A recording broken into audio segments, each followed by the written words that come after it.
because at the end of the day, you're going into their establishment asking for a job, whereas they're saying this is what we want our staff to look like. Essentially, I want my staff to look like a white blonde, big boobed woman. But then because I can't say that's nice. See, I have no problem with that.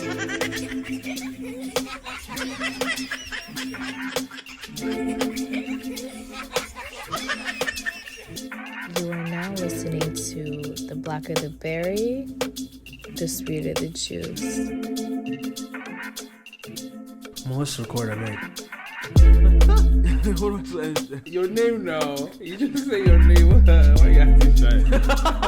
And then you say, I'm sure. This thing, you're like, you want the best of three worlds. Like You're scaring me. Now I understand why the girls are running away. Because all this time I've been thinking girls are crazy. Now it makes sense. Keyshawn.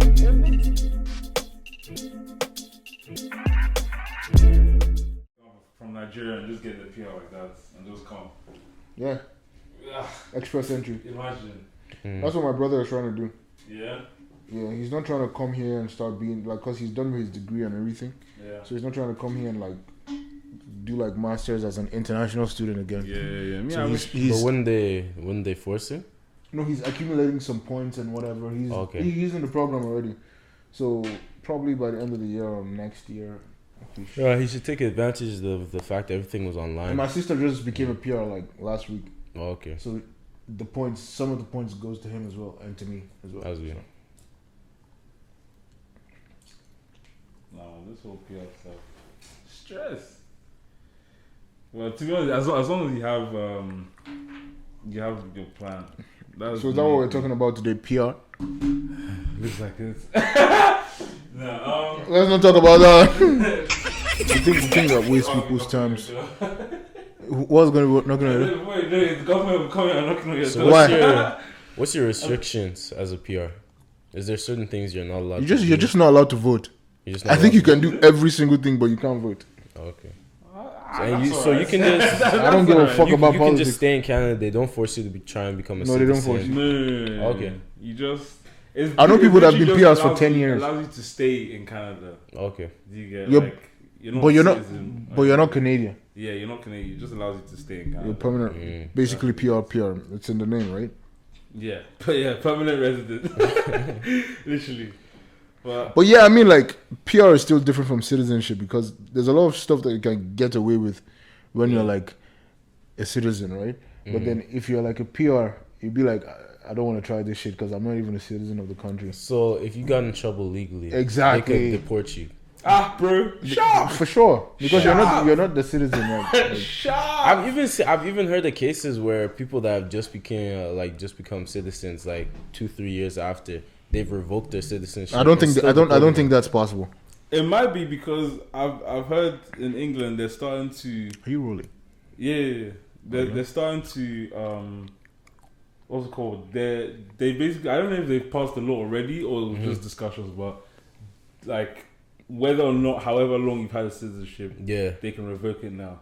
Because you were not born there, or for everybody. I didn't even know. I think it's if you were not born there. Yeah, something along those lines. Yeah, because I remember I watched this thing about this guy in the state. No, this guy in Canada. He was Somalian, and he had just gotten his citizenship like 3 years ago. In Canada? He did like a federal crime, and they revoked his citizenship, and they sent him back. And they deported him. They deported him. What do you expect at that point? But okay, so what's the use of me becoming a citizen if you can revoke it? You understand? Like when I become, there really is no point, bro. Like for example, like if I'm a citizen, right? You give me a passport, right? Yeah. So my passport and your passport is the same thing, or is there like a code on the passport that's different from people that were not born there? Well, definitely. I feel like once they scan it, they can see your information. Yeah. Bro, you're in the system as soon as you land. You're in the system, bro. So you're never like really safe, are you? Apparently not. Apparently not anymore. But I don't know why. I don't know why that is an issue here because. Do you know how much space there is in this country? Yeah. Whereas in England, I can understand why. Yeah, England is clustered. Huh? England is really clustered. They want to get rid of some of y'all. COVID helps. They help get rid of some of the Eastern Europeans. now they're trying to get rid of the Africans and Jamaicans. But you know the funniest thing is the head of the Homeland Security stuff in UK is she's not even No, British. she's like Indian. Yes, Is she? that was the funniest. Yeah, she's Middle Eastern. I don't know if she's Indian. I don't know if she's. Yes, where's she from? Where her last Where's name? Pretty Patel? Yeah, Patel. So she's probably Indian, right? She's probably Okay. Yeah, but I didn't So yeah, if she's Indian, like her being like the head of Homeland Security, like deporting Indian people as well is bro, it's so weird, man. I don't know. that's funny. nothing, If that was like a white person, I'd be like okay. But then like, nothing why is- is she Indian? Like nothing sending is people there. back home, like. Yeah. Yeah, she's Home Secretary of the United Kingdom. Bro, she deports people for fun. For fun. Bro, but most of the cabinets, most of them are not white actually, because you got like Boris, you got this other. No, in list. terms You're of- seeing people like Rishi, you're seeing Sajid, you're In seeing terms of diversity, Do you get I feel like when it comes to panel, UK, they okay. I'll say they do a decent job because there are a lot of people, even their mayors of like I've heard a lot of complaints from the UK. complaints like In the system, racism wise. Are you serious? Really? I think that Well, that's more of it's the like US when, from what I've heard. I mean, there's racist. Are you really racism. surprised? They're like the godfathers to racism. Are you They surprised? are Actually, yeah. They colonize everybody. They're just here trying to form ones that they have in their hand. Nah, that's one thing that I find quite funny about the whole BLM when it was hot, and then the way England was pretending as if they didn't steal all the jewels. Like what? Bro. Yeah. Talking about BLM, did you guys See the the story woman use of- the donations to The buy a one- house. they used the donation to buy mansion? I think she used $600 million. Oh, Bro. Did she really think she wouldn't get caught embezzling $600 million? but is it like a federal case right now, or like it's just like I don't think anybody has even taken her to court do yet? anything to her because that is money that they donated technically. I wouldn't say to her, but to her account, To her of trust. some sort. Well, no. To her trust, basically. Because the account is definitely separate from her. She's just seen as The trustee, whatever. It's supposed to be a non-profit, like the organization. treasurer, basically. Yeah. But now it's profiting her. So why is she using the money to buy a house, and why is she not? Why hasn't she been prosecuted for that?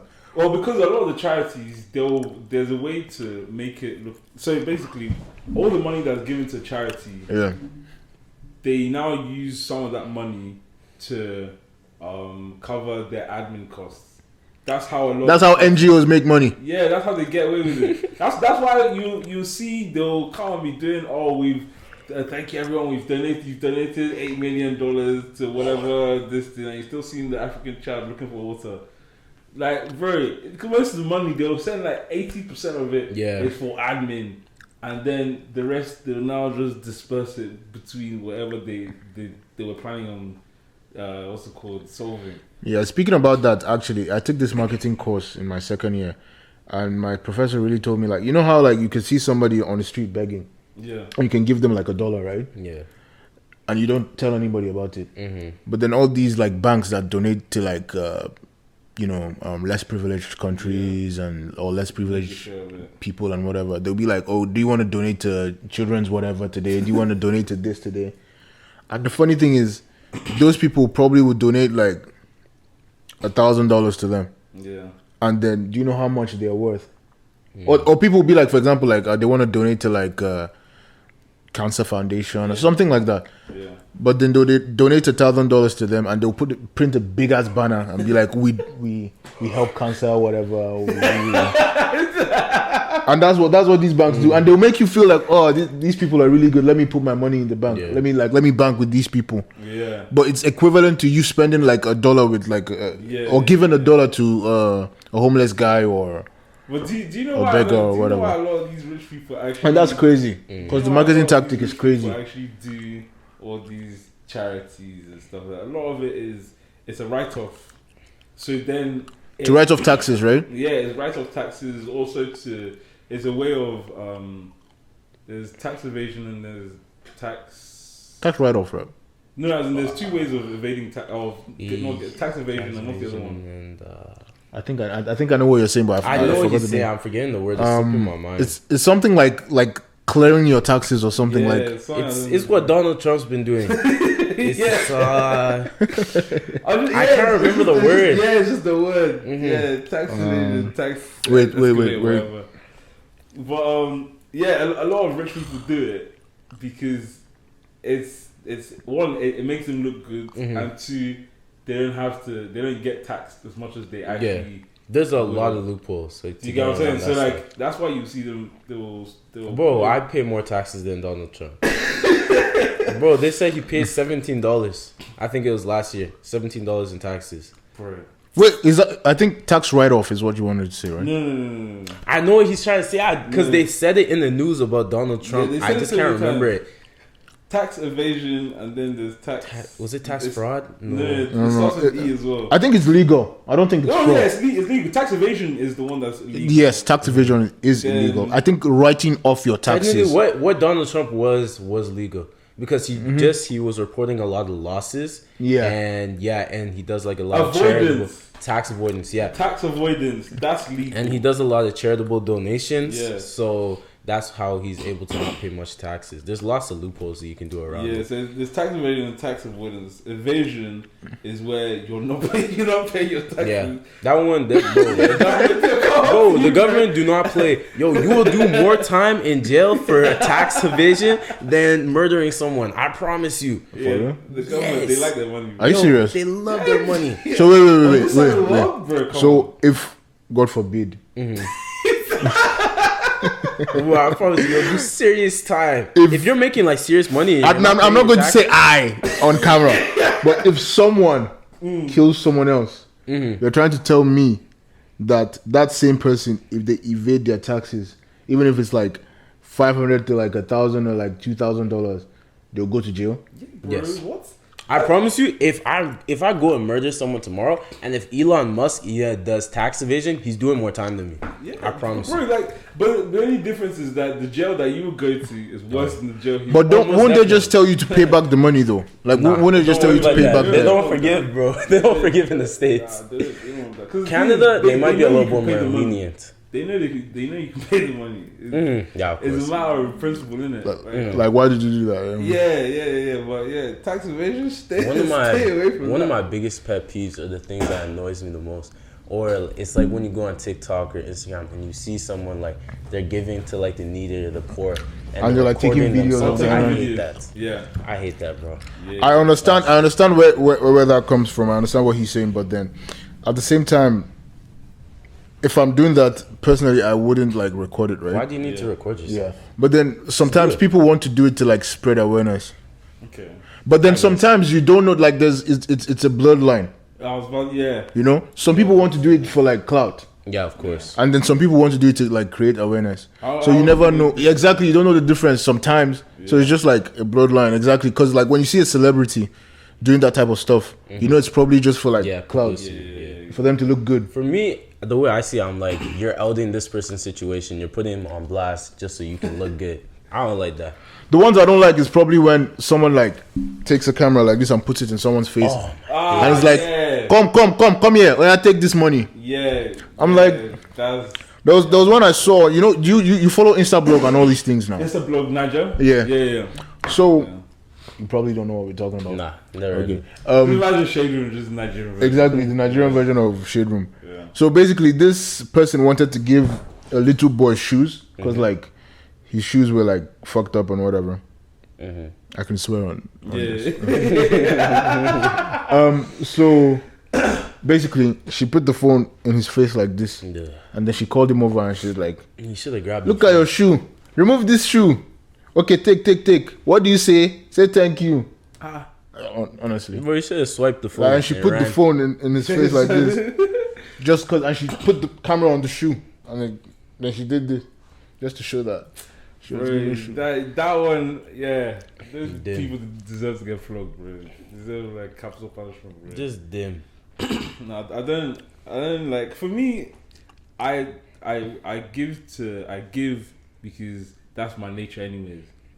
So most times, if I'm driving and then I see someone like homeless guy, like If you have, you give, right? yeah, if I have, I give. But then there's sometimes where you can't just be giving before they'll just carry your hand and before you know it. Do you get what I'm saying? Not, But then there's another discussion. not that much here though.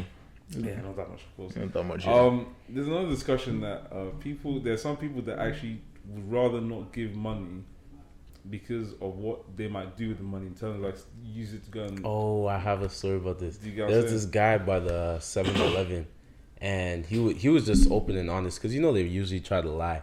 He's like, bro, I need some money. He's like, welfare doesn't come till Wednesday. I'm trying to buy some crack. I was like, hey man, at least he's honest. At least he's not lying, bro. Yeah, He's telling you what he's gonna do with it. But at the same time, I don't want to put you on blast, but did you give me money for crack? No, my friend gave him money. I would. I wouldn't. He was honest. Yeah? I wouldn't. Why? I mean, it's worsening his situation, but he was honest. No, see, it's worse in the situation, but then there's another way to look at it, bro. The situation he's in. Have you seen how hot and how cold these winters are?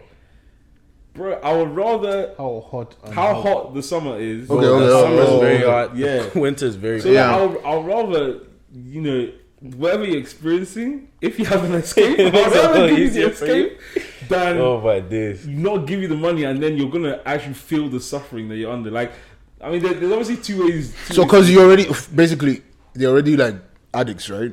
So you don't want them to experience withdrawals. So it's better to give them the money for the No, crack. it's not even that. It's like if once you take crack, you're gone. You're not really Yeah. feeling. Oh, tell me. Oh, yeah. you're not How? there. How do you know? See, I'll-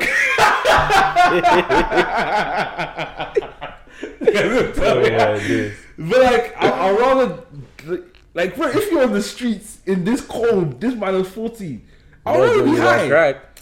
Bro, give me that crack, bro. Bro, I'd rather be high, bro. What? Whoa. But yeah, I don't know, man. I don't know, like- Another very unpopular opinion I have that might get me canceled, but I don't really care. Bro, if you see a black homeless person, are you more likely to give them, I'm speaking like as black men, or as a part of the black race, are you more likely to give them change or give them money or help them out than if you were to see like someone of another race? No, not really. No, you're homeless, bro. Because bear in mind, for us, Like, we're from Nigeria, Africa. That is the normal. Yeah. kind yeah, of that's homelessness normal. we Like, see. you go to So the coming streets and here- you see a lot of people on the they're all on in the the roads same. and all of I that. don't know. For me, I just kind of see. I don't know what it is. I don't know if I just feel like there's a connection just because we're the same race, but I'm just more likely to try and help them out. No, I yeah. want to help them out. I get your point, but is it like you hardly be in situations like that? Is it like you're gonna see a white man and a black man both homeless? You can't, but it's Yeah. like if I see two homeless people and one is white and the other person is black, I'm not just gonna go to the black person and give him or her money and just leave the white person. Bro, you're homeless. Yeah. You're suffering anyways. Yeah, So if I bro. want to do something good, I'm not thinking about, like, personally, I'm just talking about for me. I'm not thinking about your skin color. I just look at your situation Yeah. and I'm like, Yeah. Even, That's even the right way talk, to talk look about at it. homeless people. I was watching a podcast and they were talking about how many women compared to men are actually homeless. If you actually think about how often do you see a woman that's homeless? And so the conversation was digressed to like the fact that men are typically more likely to be homeless because they try to do everything on their own. So they're less likely to ask for help or even go to shelters or look for different opportunities to. Yeah. Do you get what I'm saying? To help them get better. Because of our ego, we end up getting worse in that cycle and not actually being able to make out, you know, compared to a woman that is more likely to just go ask for help, Or ask a sell friend her for body. help. Or sell her body. This guy. Bro, a lot of these homeless girls just become prostitutes. That's a good point, though. That's a good point. Guys don't really have that luxury. Nobody's looking to pay for us. Yo, these girls ain't looking to pay for us, bro. They can get this for free. no comment. But that's a point. Yeah. That's a point. Anyways, welcome to another special episode today, guys. I'm your host, DX. Keyshawn. Man, like Keyshawn. Got a special guest in the building today. Introduce yourself. My name is Abdullah. Yeah. Some people call me Zido. Yeah. Some people call me Olanio. Anyone, I take it. This guy is acting like God with different names. I have like two different names. Yeah, man, but my name is Abdullahi, man. Abdullah? Yes, Oh, so sir. you're Muslim? Yes, sir. Oh, okay. Assalamu alaikum. I forget the it's Alaikum salam, bro. Alaikum salam. I forgot. I haven't been around my peoples in a bit. I forgot. I haven't been around my peoples, bro. This guy is just dumbfounded. Oh, anything we say or do in the podcast, don't catch feelings. Remember, BlackerTheBerry. Sweeter the juice. Yeah. What do you do apart from work? What do you do? I do things. Many things. I'm just joking.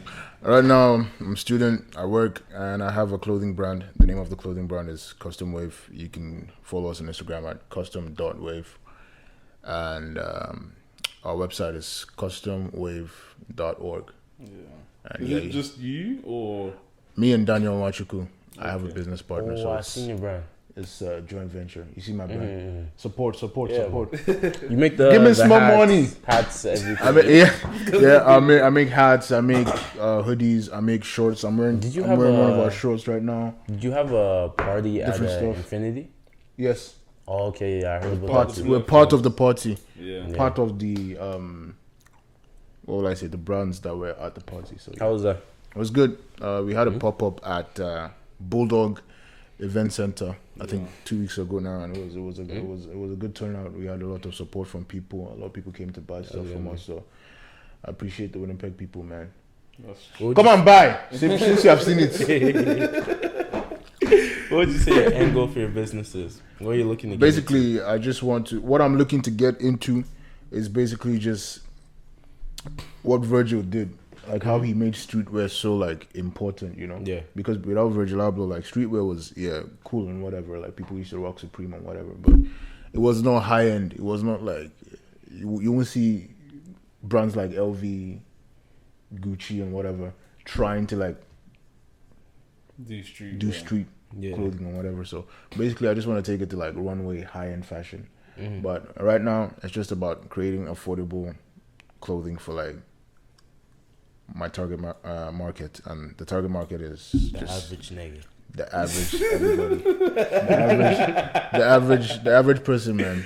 But even saying that, right? Yeah. Like, thinking about diversity inclusion, this topic that is now a reigning topic in workplaces, and also like in terms of like the consumer market, right? Everyone is now the diversity and inclusion. That's the name on the streets, right? So in terms of brands, as you said, with a lot of these older brands, Gucci, Louis Vuitton, Dior, Tom Ford, all these bigger brands, right? He's trying to tell us that he works. No. I'm just adding on, but like them having their own target market. Whoever started this was one old white man, or old now, but like he had a target market for it, right?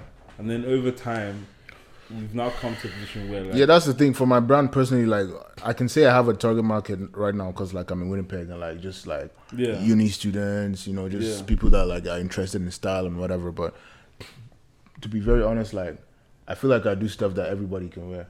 So it's not really like I might have a target market right now, but then eventually I just want to diversify into like different stuff.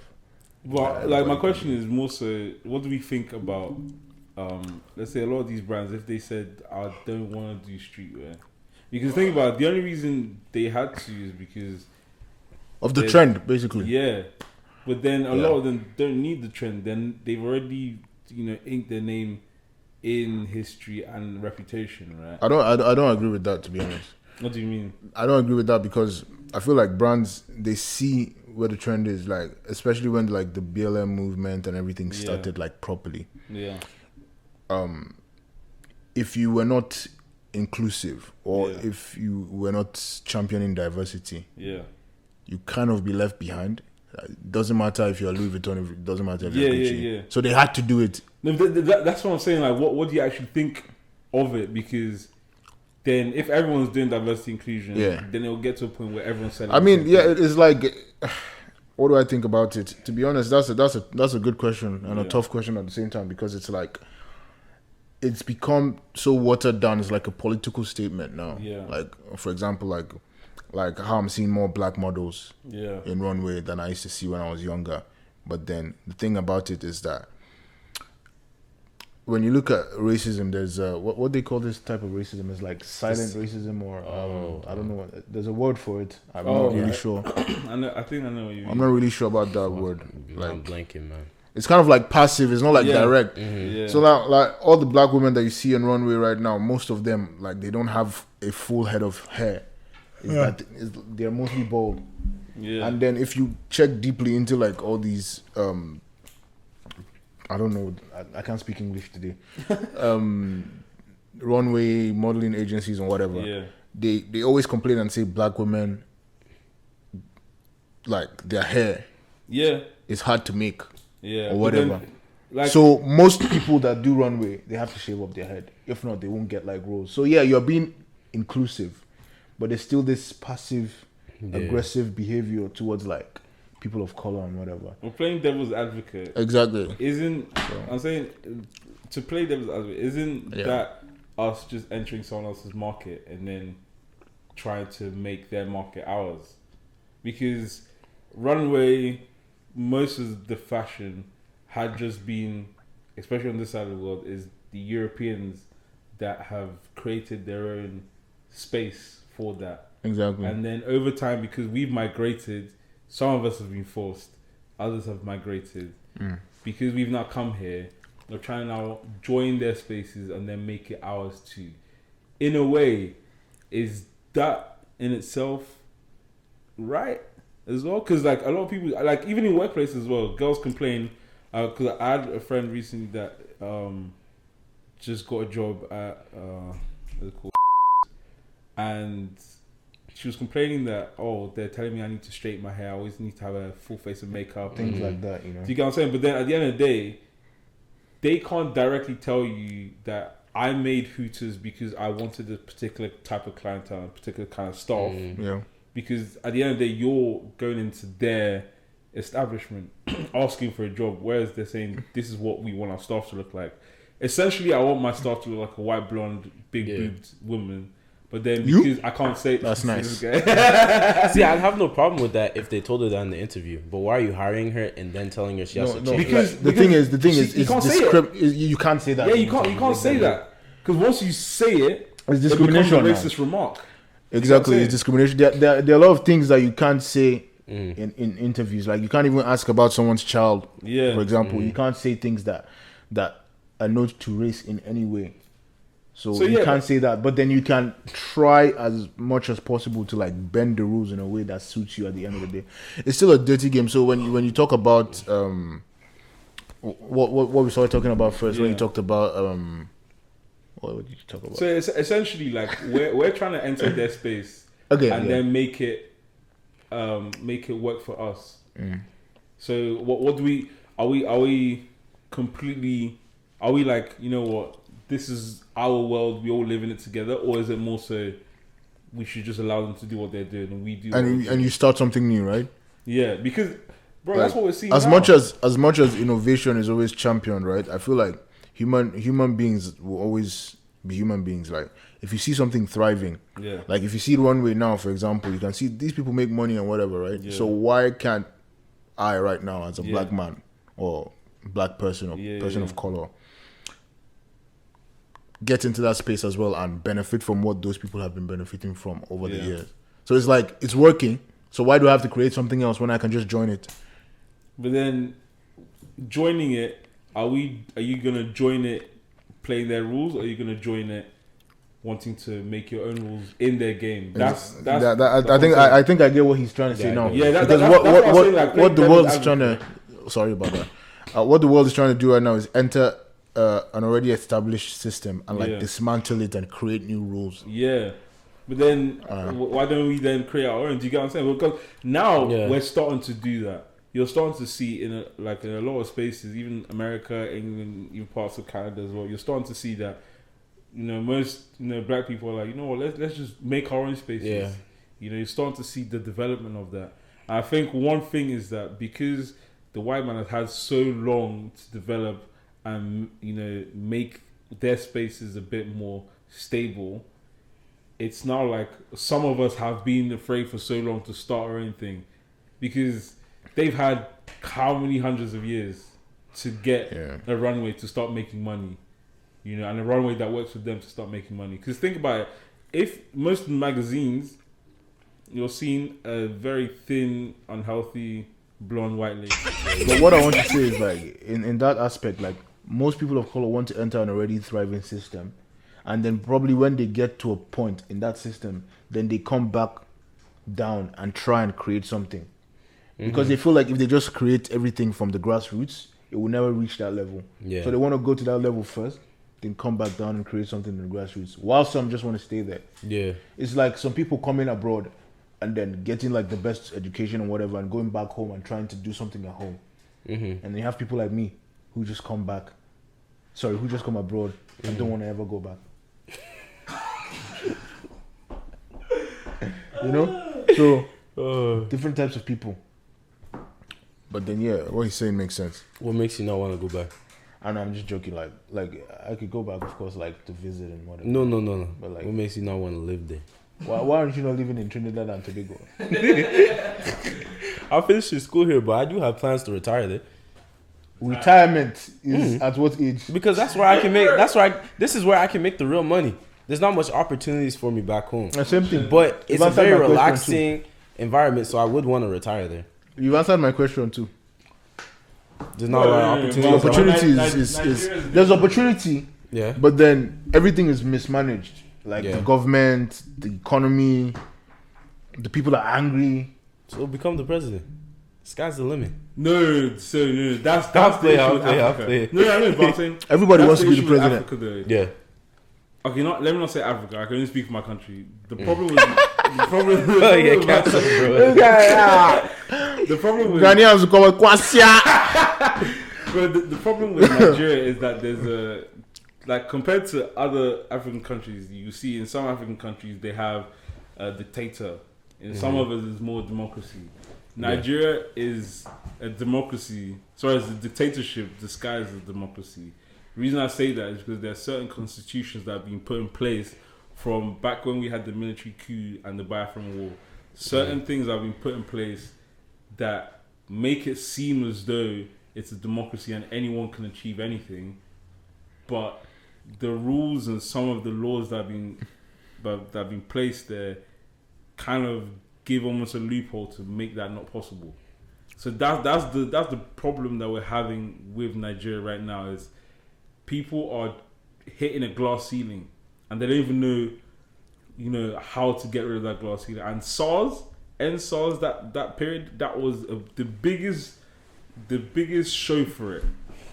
Like everyone's trying to end SARS, everyone's trying need to change, but you actually can't.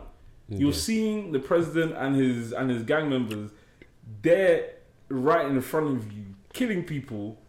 Well, not right in front because he doesn't live in the country. He came in for a bit. He says his hello, so then he goes. Exactly. But like they're doing it right in front of you, as in like telling you can't do shit. And that's the scariest part of Nigeria. You know what I'm saying? And the only way, I said it before, the only way that can change is if everyone that's in power right now is wiped off. That's the only way. That's a big statement. And not even just that, like all the laws stop again. I agree with trying to revamp or trying to create a new like constitution. Like the 1999 constitution needs to be amended. I'll say. I won't say everything needs to be scrapped off, but I feel like it should be amended because there are a lot of rules in the constitution there that are just archaic and don't work in the modern day. Personally, that's what I feel. And then in terms of politics, man, I feel like Nigeria as a country, the foundation is just rotten, man. Oh my God. As much as you can feel like, if you take all the politicians away right now, I feel like the politicians have a big part to play because of the whatever corruption, embezzlement, whatever. but then the foundation itself, like, bro, nothing works. But do you know? Nothing works. Do you know the thing with Nigeria is that people forget Nigeria is a made up concept. Are you taking us back to history, or Yeah, like it's a made up concept. are you talking about the Lord Lugard and whatever, like how Nigeria became Nigeria? It's a made up concept. Well, isn't It's every country a essentially made up concept? Huh? Isn't every country a made up concept? Okay, if we're Except gonna for go, Israel. huh? Except for Israel. If we're gonna go down to the root of it, we were all Pangea at one point, right? Yeah. Or whatever we'll call it, that the one continent. But Nigeria in itself is different tribes that have been forced to come together. Yeah. It's technically not even one country. We're all different tribes that lived separately and governed ourselves separately. It was the whole colonization that came and then made the concept of Nigeria, and then left us. Yeah, actually, what you're saying is actually leading into my next point, because I feel like the issue, one of the main issues in Nigeria is also like we have too many languages, bro. Too many ways of living.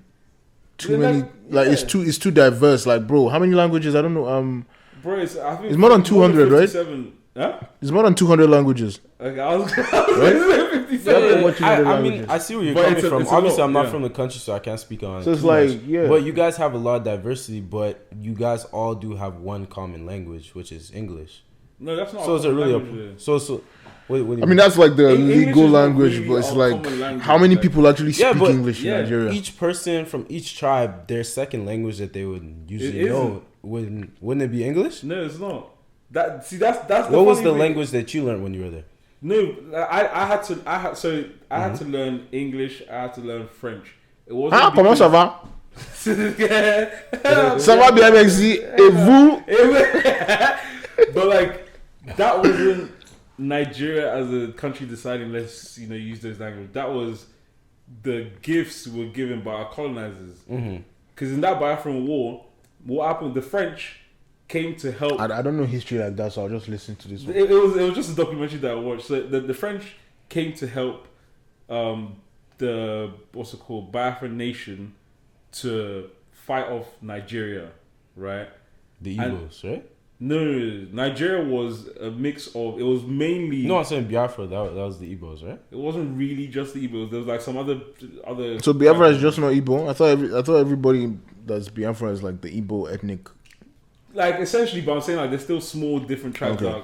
that come up to Igbos, right? Because I'm not Igbo, but I'm from a small tribe that does kind of pertain to Igbo. Like we have a lot of similarities. Okay. I get what you're talking about. Yeah, so the French I know what helped you're the talking Biafra when they were trying to. Well, they helped the Biafra because they wanted to, input some of their rules and stuff. And one of their rules before, like in agreeing to help Biafra fight against Nigeria, was you have to teach French in your schools.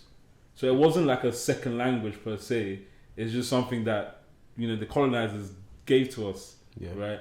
English is not a second language in Nigeria. I don't think it is. Is it the? But that's like that's the first listed that's the first language, language. Huh? English is our first language, right? Our first language? Yeah, Yes. you switch it up. It's your first language. That's like the legal Yeah, language the that's legal spoken. language, the official language. The official language, exactly. That's the word I've been looking for. I can't speak English today. The official, Yeah, it's the official the language. official language is English. Then the second official language is French. Yeah.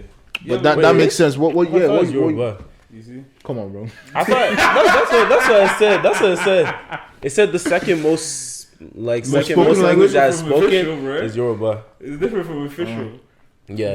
But like I think what you're saying in terms of like we speak so many different languages is because we all essentially I'm sorry to cut you off. carry on, When I'm saying we speak too many different languages, I'm just like talking about the surface. I'm not really going like in depth. When I say we speak too many languages, like everybody has like an ethnocentric view of their language or their tribe or their ways of living being better than the next person. like our leading on from that, language is also culture as well. Because we were like essentially what has happened with Nigeria is imagine Europe being a country. That's what's happened. So now England, France, Spain, Germany, Russia are being forced to be one country. They all have different views on everything. And that's why we can't, because like, for example, you go to the north. Exactly. The way they think, their rules and everything. So far different. It's so different from the I south. heard they're kind of stuck in the past. That's what I've been told. Well, not stuck in the past. Most of them just stuck in their ways and what works. And it's like, why would I get that different states can have different laws, but it's like, why is it so drastic?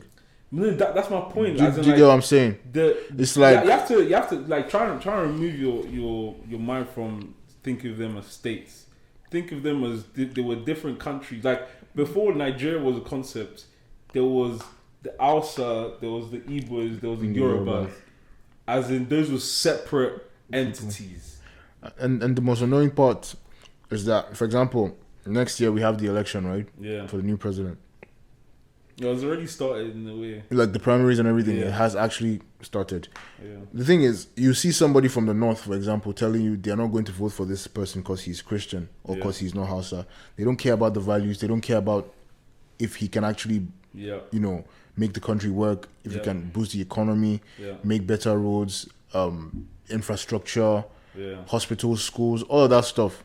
They don't care about that. It's just your faith and where you're from. That's a trait that the Hausas have. They have that sense of Not just like them. Yes, I agree with them 100%, and they are so what's the word I'm looking for? Theirs is so deep. Yeah. But then if you go to the south or the southeast or southwest or wherever you're going to, those people also be like, oh, I want to vote for this brother because he's from my state. Yeah. And I'm like, that's why the country doesn't work. You guys are your bias doesn't make sense, because at the end of the day, it still affects you. Yeah. So forget about where the person is from. Forget about what they look like. Yeah. And look at what they can do. Yeah. But then that's all stem from. And that can never work because of how diverse the country is. A lot of diverse countries deal with those problems. Exactly. Yeah, like it stems from, if you're gonna look after your own, I'm gonna look after them. Exactly. It's starting to seep into race as well, because you start, like, even as good as it is that where black people are starting their own brands, starting their own spaces or building their own spaces, as good as that is, it will come to a point where, like, I'm sure you've heard people say, like, going to buy something and I only buy from black-owned brands.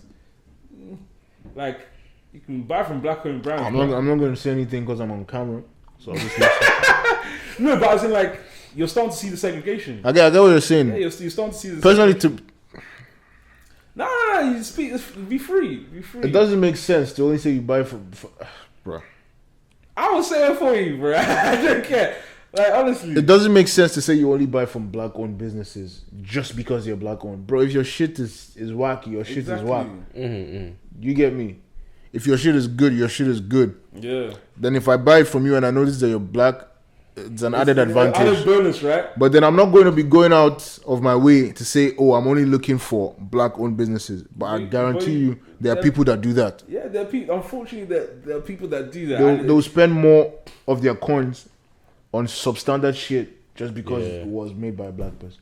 Yeah. And I understand, but it's like people are using that thing as a loophole not to even create quality these days. I just took it around my mouth. You understand? That's exactly it. You make something subpar and be like, oh, you just put a sticker on it.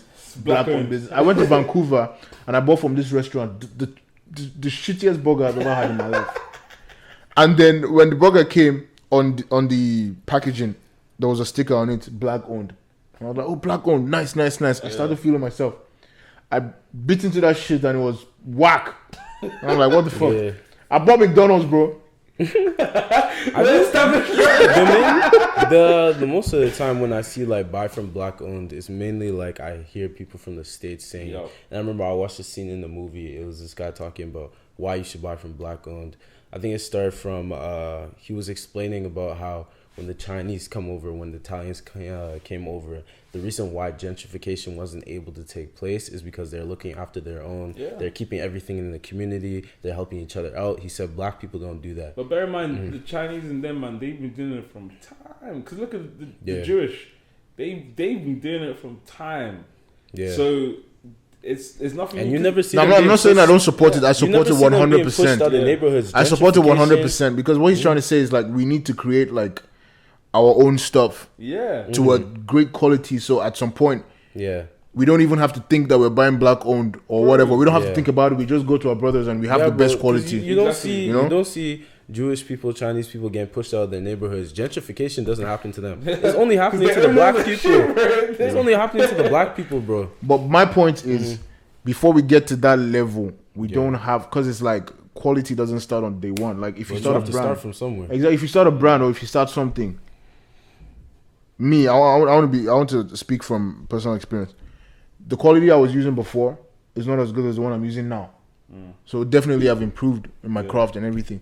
So it's like, I understand you want to support black owned businesses, but don't do that at the detriment of your own like enjoyment. Bro, honestly, because slapping that. So that I could black do woman- it, right? But then if I do something like that and then your stuff is not quality, I'm not coming back just because you're black.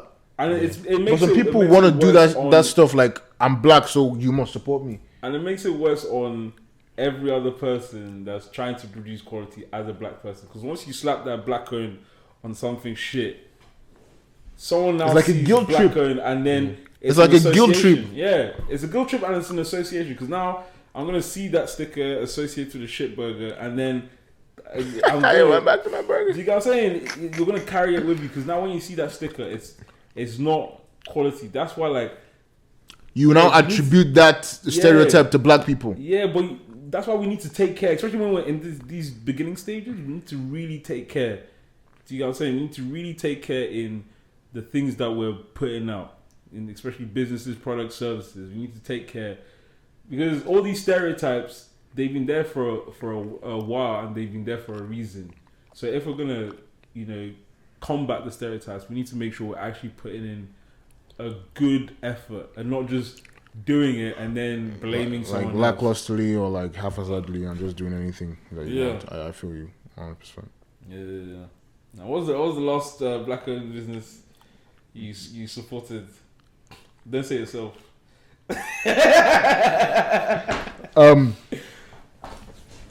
I actually can't remember.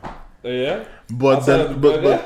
but then there's this brand, Boring, Winnipeg owned brand. Oh, I yeah, think yeah, I want to buy one of his stuff Yeah. soon. So yeah, I like that brand. He's His doing his stuff. I messaged him. I was like, yeah, like there's something very unique about the way he's made the brand. Mm-hmm. It's almost like a silent. Is a silent. I don't even know how to explain. It's like It's boring. Yo, not even that. It's in like, the name. Yeah, no. What I mean is Yeah, like, it's not too much. Not too much. I don't need to do too much, but you see what I'm doing. Basically. No. That's not where I'm trying to go. okay. It's like it's a silent monster because there's so many people that know about it. There's so many people that are supporting it, but it's not like he pushes it out crazy because the page is private. Yeah, Only if you know and only if you want, you're in that crew. He's building this sick community that is like we are all together kind of thing. It's honestly so powerful, and we're only gonna see this once it gets like we're seeing it now, but like once it starts to get big and light shone on it, you're gonna actually notice that people that are wearing Boring are in that. There's a community about it. Because there's even this other brand. Like how people used to wear like Abercrombie and Fitch, Yeah. like Well, just even selected. Abercrombie and Fitch, there was I watched the documentary as well. Bro, sick. Crazy. This diversity and inclusion, sick, bro. No, but there's this brand. I can't remember what it is. It starts with a B, I think. The way he built his brand was essentially, if you come and if you bring your expensive jackets, I'll give you one of my jackets. So like Cortez. that's it. Yeah. There are people bringing like Moncler's, Canada Goose, swapping their jacket for this jacket, all in the name of like exclusivity. Yeah. You get what I'm saying? And the way he does it is like, if you don't have it now, you're missing out, and it's gone. Bro, that is so precious, and it's so hard to do. It's so hard to do because, bro, not anyone could just say, yo, like basically equivalent whatever they're selling to some other established brand. You get what I'm saying? Like, bro, when I watched a podcast talk about it, and then I just looked at boring. I'm like, yeah, this guy's onto something. He's onto something, bro. Like, nah, it's actually crazy when you see, you know, your fellow people do something. Like, even when with Custom Wave as well and Deviant Studios, like, there's effort being put in.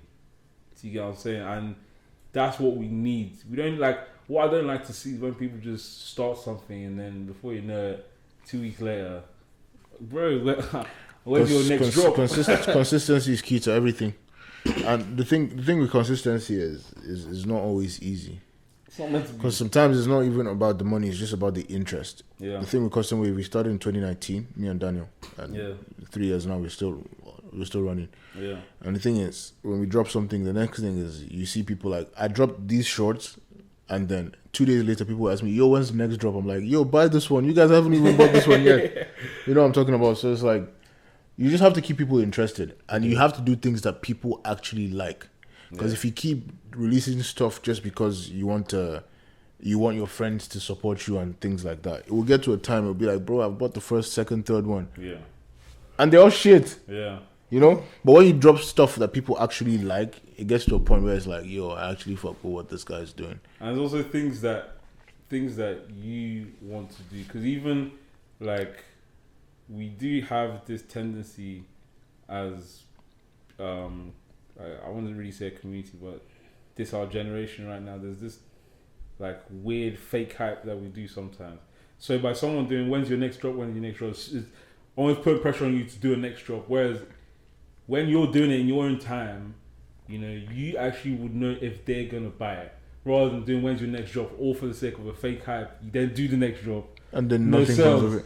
I don't know if you like pay close attention to Custom Wave. Like, we drop when we want to drop. Yeah, no, yeah. I don't do we drop when we want to drop. How long has it been before you dropped the recent? I think we dropped the last one in October. You see, and then we dropped hats like 2 months ago. Yeah, because I remember seeing. I think I don't know if it was you or Nartrick that dropped it on Twitter. I saw it there, then I saw it on Instagram. Yeah, and I was just like, it's been a while since you guys dropped, but then it showed that it's you when you're ready. You know what I'm saying? When you're ready and when you perfected it. Yeah, exactly. And that's the main thing. Like, when we're trying to start something on our own, it's trying to make it good. It's also trying to make it, you know, make it understandable to the audience that this is my vision. Because even with this pod, like, me and Shoy were talking about it for so long. I was like, yeah, let's just start. Whatever, you know, technicals I need to improve on, we'll find a way. Let's just start. We'll do it along the line. You get what I'm saying? Because even like now, we talked about having 3 people on the pod, right? But we started with 2. As we started, then we found Isaac. And the thing is that with me, I don't want just anyone to just come on, because, you know, there's some people that you can't fully trust, you don't fully know, you can't even sense whether or not they're going to be here through the dark times. Like, even like now, we've had how many episodes and Shoy's not been able to come. You know, for someone else, you know, they could have just said, I'm tired, or they would have chosen an excuse, and then it's just me on my own trying to do this. But it doesn't work if it's just one person. Do you get what I'm saying? For sure. But then, you know, I saw something when Shoy was like, yeah, what do you think of Isaac coming out? I saw something in Isaac that, like, even when he talks, bro, you can sense that it's not bullshit, bro. You know what I'm saying? This guy.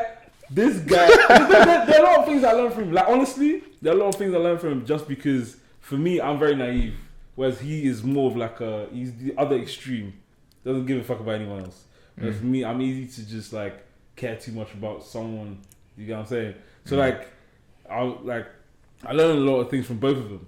Yeah. And that's the main thing. You know, you need to be humble doing this. There was another person that I wanted to do it with. That was not going to work at all. And we talked about it. I said, bro, I don't think we can even start with him because it will end in episode 2. The thing is, like, friendships and being in a professional relationship is totally different. Totally different. I can be friends with you from now till I die. Yeah. But then when I know that it's time to get serious, it's time to get serious. Yeah. And if you don't fit that if me and you are not on the same wavelength, Yeah. can never work. No matter how close we are. Yeah. You can be my brother, you can be my sister. Yeah. But if you don't fit my vision, if it's not the same, Yeah, it's not you gonna might work. as well just leave it out. It's not Might gonna as well work. Leave it out, man. It's not worth the headache. It really is not worth the headache.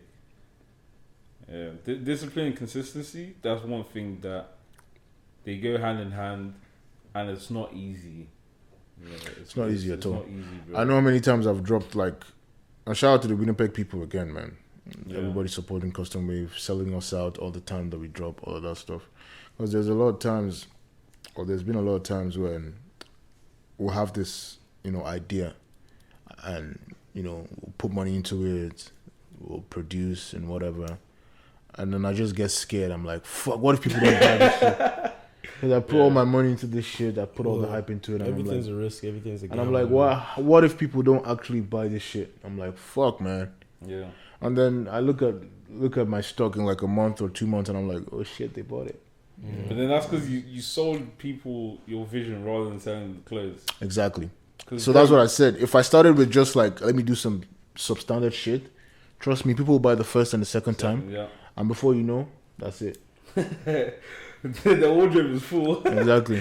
Full of PYT. PYT or PLT? I don't PLT even know, man. blue, yeah. What? Yeah. I think another thing that people need to kind of, pay in mind is that the good stuff is not cheap. Yeah. Right? Especially when I'm starting and it's my venture, I had to put this amount of money into it. So me charging you this amount, it's not like I'm trying to oversell. Yeah, let's actually talk about that. Yeah, it's not like I'm trying to oversell. Let's talk about what do you think about businesses and the way they charge? What do you think about that? Businesses and the way they charge. Especially like small businesses, not just Small like businesses. big corporation. Because for example, if you want to buy a Louis Vuitton shirt or shoe or whatever, and they tell you it's $1,200, you could be like, that's too expensive, but you know what the brand means to you. Yeah. So eventually, if you want to spend that money, you end up spending that money. Yeah. But someone like me, if I bring up something and I'm like, okay, this is custom weave and I'm selling it for $500, no matter how high in quality that shit is, Yeah. just because it's not on the level of Louis Vuitton, People won't be willing to pay. people won't be willing to pay. Why do you think so? I think a lot of it is the vision that you sold them. Have you sold them a $500 vision, Mm-hmm. or have you sold them, a $20 vision, but then put a price tag of $500? Fair. Because that's the main thing. Because That's another thing I've noticed is how many people, when they've bought those type of designer things, have you actually heard them say, I regret buying this? I've never heard anyone say that. bro, Versace shirt $800. Bro, I've that never thing heard anyone is say they full of regret. balloon. Exactly. Rubbish. The quality of the shirt is quite bad. They don't care. They They were don't care. sold the vision It's the name. and they believe it. Yeah, for sure. I've never heard anyone say they So you feel regret like buying that expensive okay. stuff. Let's not talk about like clothing items. Let's say, for example, like Services. services. Yeah. Let's say you have a hairstylist, or let's say a braider, someone who braids hair, and she charges you like, let's say, $150, $200 for something that you think is like $80, right? But then she's really good. Like she's actually really good, or whatever. Yeah. He or she is really good at what they do, or are really good at what they do. But then you go to a big corporation that has like a nice rented space and whatever, and they charge you that same amount, but they might not be as good, but you're willing to pay your money to that other big corporation and get something substandard than pay double the price, or let's say half, like 1.5 of the price to somebody who is really good. But just because they don't have like that nice space, and because they don't have, probably the nicest tools and whatever, you're not gonna. Honestly, I feel So like it's that's still the vision as well. I feel like that stuff is really just a mindset, and I feel like it's kind of an immature mindset. I feel like we all grew up wanting to have, the most expensive stuff, even if it wasn't that good quality. It was just the brand, the name, the vision behind it. I feel like kind of society kind of depends. I used to on be that like type of that, stuff. Because but you notice I'm how not like people that are kind anymore. of people are kind of more into wearing like vintage stuff now, old clothes, Exactly, you know, yeah. stuff. Like I'm people not don't like that anymore. I used to like the name brands and I used to like Yeah. everything, but Yeah. right now I just buy Bro, I plain work shirts. a whole week just to spend my money on some like my guy. Bro, Bro. it's for me. It's the marketing, because once you get into a certain arena, Yeah. you know, once you get above a certain threshold of quality, Mm-hmm. now it's what else can you offer me? Because that substandard is just above average. The girl that's really, really good, she's really, really good, but once you're just above average, you're now all in the same playing field. What else can you offer me? To the girl that's really, really good, you go to her house, she does your hair, you go home. To the corporation, they've been able to, you know, do a foot massage for you. They've been able to do like Fair enough. hairspray for you. Fair They enough. add all these extra things Fair that enough. make you now believe. Fair enough. Oh, the it's experience basically is better. Exactly, and that's what happens once you get above average. Is no more about your skills. It's no more. Well, it still is, because you still have to stay above average, but quality goes out the window. It's more, what can you sell to me? Because what at the end of the day, I'm still going to get my hair braided, because you're both capable of braiding my hair. But then when I get into from start to finish, how do I feel after that? So basically, what you're trying to say is that the average consumer is okay with something being above average. It doesn't need to be excellent, but Yeah, the experience is what sells. more story, than basically. I'll say more than the average consumer. It's more so. Actually, no, yeah, because the average is most likely the majority, right? Yes. So the average consumer, the consumer mindset is all visuals. It's sparkles, bro. Anything that sparkles is what we desire. You get what I'm saying? As long as you can catch that desire, you know, then you're making money. That's why, like, there's some black-owned brands that I've seen that, you know, they'll make, especially like if you realize with even like personal training, for example, you've seen some personal trainers that are, you know, in and around you, they're struggling to get clients. But then let's say one guy has gone to LA, has made friends with celebrities. He's now trained only 2 celebrities. He can charge. There's this guy, I don't know, I think I forgot his name. I think his name is A-Star Barbers or something. The one that does Pogba's hair as well. I don't know why this guy cuts all the footballers in the world. He literally cuts the hair of every footballer. And I'm like, I understand that this guy is like an exclusive barber and whatever. Yeah. But why is it that you guys think all the footballers, like, why do you guys think that this same guy has to cut your hair? A lot. Again, It's crazy. It's like he cuts like 50 different footballers' hair. It's the same with HD cuts as well. But then it's for HD cuts. The only reason I know he cuts a lot of the ballers' hairs is because he's been cutting them from time. Especially a lot of the guys that started balling in England. He's been cutting them from when they were young, so it's more of like a loyalty thing. For A-Star Barber, it's like, for if you realize, well, a lot of those ballers that he's cutting are the ones that have a social presence. So when you mix real life with social media, that's where you start to get all these skewed, you know.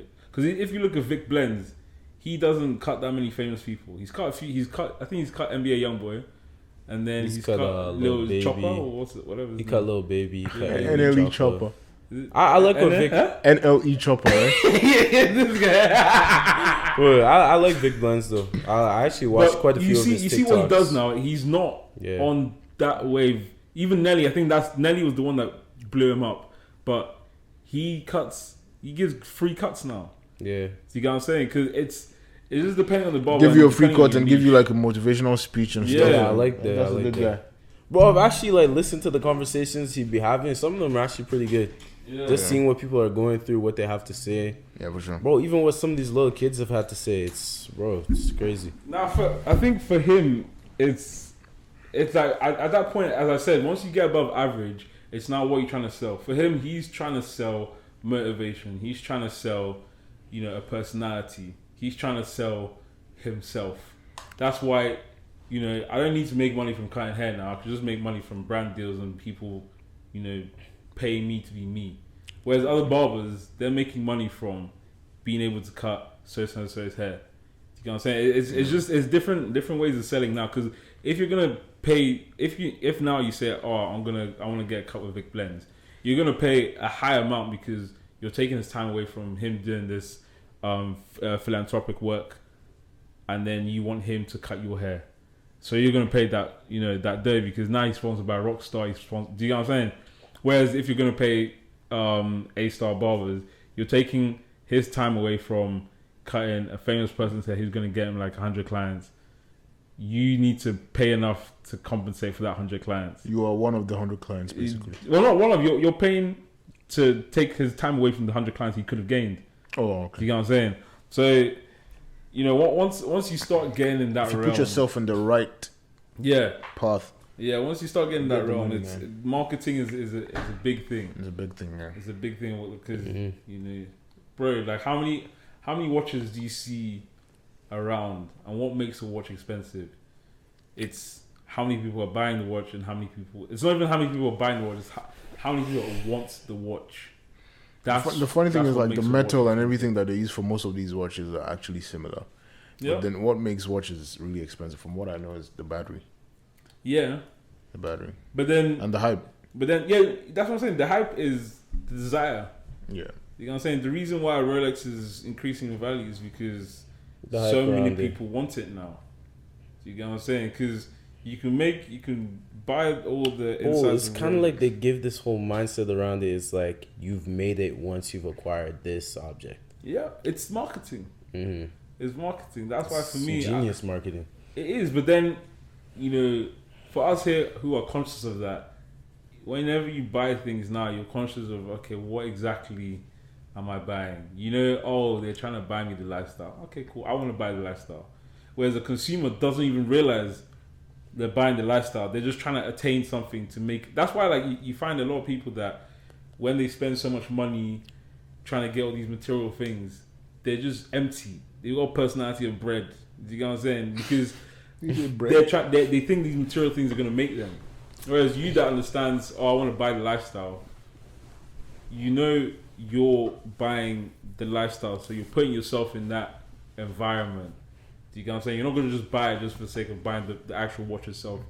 You're gonna now do the things that a Rolex owner does, which is go sailing, do all these random white people events. Basically, it's more intentional. Exactly, and I think that's one thing that made me and continues to make me like not really buy brands per se, because a lot of the brands that you see me wear, especially like the high-end ones, will either be because I've got it discounted. At this point in time, I can't go to Dior, I can't go to any of these places and look at 100 or 1,500 and know that I can go and pay half of that. Do you know how paying for that is? Nah, bro. But then, at this point, it's now what value is it to me? Most of the things now that I wear would be either a friend's brand or someone that's seen as, that looks worthwhile.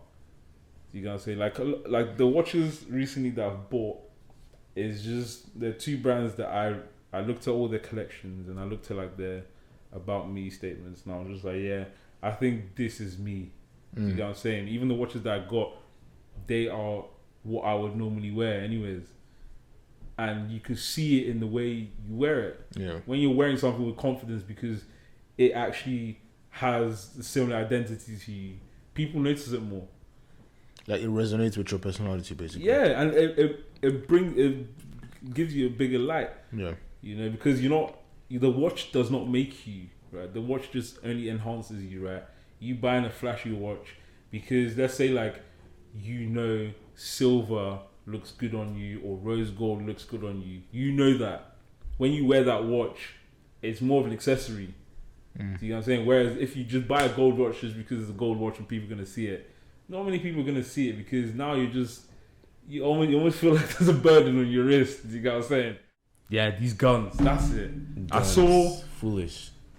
Get rid of it. I saw someone. Sorry, can I? Sorry. Yeah, I saw someone post. What did he even post? He posted the Trudeau. He was saying something about he's changed or he's removed like the allowance of guns. I don't know if Canada had it before. There was like some past. It was like something about owning a handgun, it was somehow possible or something like that. Or if you're a peace officer, I believe you can carry. There's like some certain laws where certain people can carry. Yeah. But for the most part, I do believe all firearms are illegal in Canada.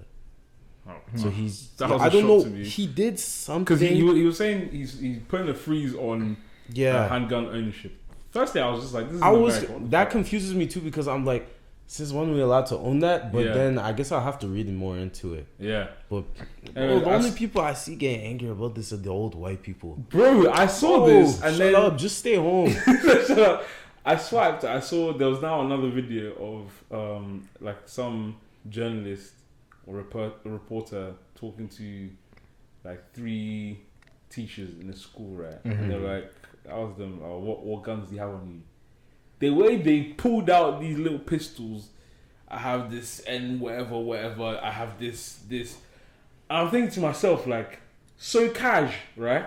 I swiped to the next post. The next post was saying, it was basically the reporter in a classroom saying to the children, how many of you guys feel safe with your teacher when your teacher's holding a gun? Everyone put their hands up. Now I'm like, what kind? And this is America. This only happens in America. I see where they're coming from, because, but it's just like adding more guns to the situation just can cause more problems. Because what if some kid ever gets his hands on that? Exactly. Like- One question that came straight to my mind was, okay, now let's not envision this. At what point, if a suspect is coming onto the campus, at what point is it okay, or would it have been deemed okay that the teacher shot and killed that person? You get what I'm saying? Because let's say he was wielding a gun. He came on. We've been hearing school shooting. He was holding a gun. He came on campus. He hasn't pointed at anyone yet. But like, at what point do you say, oh, it was fine that the teacher killed the suspect? Do you get what I'm saying? Yeah. I mean, I guess it will have to be when the suspect pulls the gun. And Yeah, that at could that be point. too late. Yeah, that's my point. Yeah. That could be too late. So now I'm just like, what is now The bro, best solution is so obvious. Remove Yo, guns I from the was, situation. you don't understand Remove how guns shook I nearly completely. dropped my phone, bro. If you do that, I saw if the you do children that- raise their Why hands. do you think Canada is not having this problem? There's a lot, like what you said about the old white people. If you do that in America, there's gonna be a lot of problems. Oh my But- goodness. and also because America, all the states have different legislation. Exactly. As well. Bro, That's do you the know? problem. Do you understand how hard that would be? Because there's so much registered guns, they'd have to go confiscate every single one of those, and then not even to mention all the unregistered guns. Yeah. Bro, it's just honestly, it'd be quite impossible. No, man. I don't know. This whole shooting in America, I even saw on other posts, the mother of the guy that did the recent shooting, the mother was like, what did she even say? She said, we don't know his reasons. Why do we need to know his reasons? Oh yeah, I don't understand. Why do we actually need to know his reasons, bro? Like, Honestly, but like them like pulling up on his mom. What do you expect him to say? yeah. Like, what do you expect her to say? Because at one point I was thinking like, okay, let's say he was mentally ill, whatever. Firstly, you could have helped him, but then us knowing he was mentally ill, how is that now any of the parents that lost their children? I How is think that her any of their answer was business? incredibly stupid. But I do think they just caught her at a bad time, and she probably wasn't gathering her thoughts. Yeah, well, 'Cause- anytime is a bad time at oh. this point. God, it was a horrible answer. He had his reasons. For killing Reasons people. for killing Yeah. kids. What? Did they Right. bully him or something? I'm so confused. Even if they bully you, why are you killing people? Well, he was Right. definitely mentally deranged. There's no way you can't go do something like that and not be mentally deranged. Yeah, I don't know. I just don't. Bro, America is scary, bro.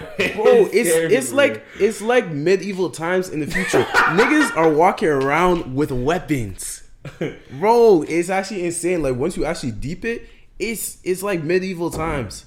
It is. Bro, it's insane. Because even like beef, right? When you're out and someone's coming, like, bro, me personally, right? I'm a pacifist, but I can handle someone if they're trying to, Yeah. you get what I'm saying? But now, I will more likely run away from the situation. Not because I can't handle myself. I'm afraid they're gonna pull out a gun. they're What pulling kind out of a life are we gun. living in right now? Bro, they pulling it out. Extending the clip. What Bro. kind of life are we living in right now, bro? Nah, it just made me think the ego is so fragile that to that person that pulled out the gun, they now think they're somewhat better than me or better than whoever the victim Because was. they have a weapon. Because they scared you off. They didn't even process it as because they had a weapon. They're seeing that weapon as part of them, and that's the worst part of this gun ownership or even possessing a gun. It makes people feel a certain way. Like, I have more power or I have control over you because I have this gun and you don't have this gun. So let's say the other person that feels oppressed will feel like they have to go and get a gun too. So it's just this crazy cycle. Did you see what Biden did? What? He's moving to remove That idiot. assault. He's He's moving to remove assault weapons. How is he gonna do that? He has to get the bill, bro. The way America works, they have the presidential system. We have the parliamentary they have system. to pass So it they have to through the- pass it through, and then it has to go through Congress, bro. All the It's houses, a yeah. long process. It's not gonna get passed. It's not gonna get passed. I think he just says things just to look good, and he Yeah. doesn't realize that. Act like he cares. Bro, we know what you're trying to do. Yeah. And it's not looking good. I definitely don't think people should be walking around with assault weapons. Like handguns is still insane, I but don't think you assault should be weapons walking is around with just handguns. Like, assault why weapon should is I? crazy. Why should I just be me like this, working out without no guns, and then you you just see- have a handgun on you, and if I do something funny, you just take the gun and shoot me? Bro, Did you see what my goodness. Texas did? Huh? They got rid of their gun registry. You don't have to get you don't have to be licensed to get Well, a you gun see, you anymore. can just go to Walmart, Yeah. buy chicken and chips, and then Yeah, you don't have to sign no documents. You don't gotta do nothing. There's no gun registry there. You can just get a gun. Why? Bro, you know what makes no sense?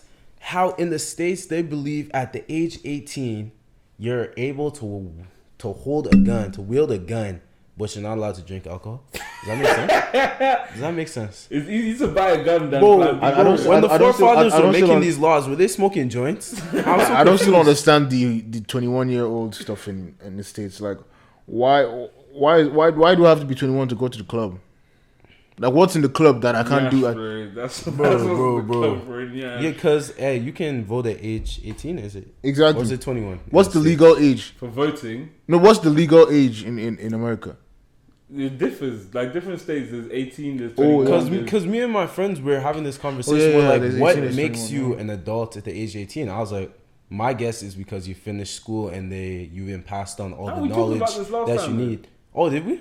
I think it was either Trish or Yeah. Borza. And I was saying, I think it's because you've been passed on all the knowledge that you need. You finished high school, Yeah. and that's why they make it the age 18. Yeah. But then in the States, they have laws where you have to be 21 to do certain things. What's the significance of 21? I Exactly. I don't don't get know. it.